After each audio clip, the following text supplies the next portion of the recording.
Hi, I am here in my new space.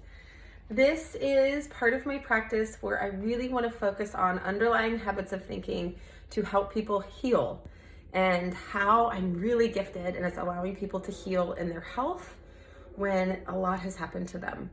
And so if you think about your life and you think about the story of what's happened to you, sometimes we have a lot of events that have happened in our life that can affect our health, especially how we think about our health.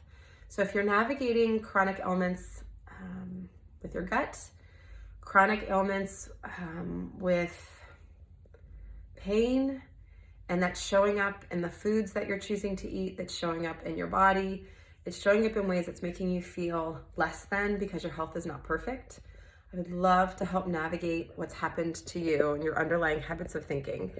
So we are starting a group class that talks about connection with yourself, that talks about how you think about your goals, your dreams, your ideas. Are they actually fantasies? Are you catastrophizing out of pain and fear? How are you using structure to support you or suffocate you? And so we really go through different ways that you may or may not be experiencing habits and how you think about them, and apply skills to apply framework to give you skills to move forward. And so I love navigating people's health. I really believe that there is no such thing as a good or bad food. I really believe that you can't eat wrong or eat right. You simply eat.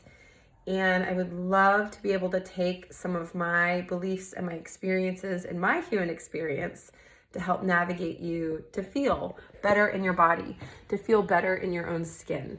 And we can do that in a group setting. We can do that in an individual setting. And when I say we, I mean me.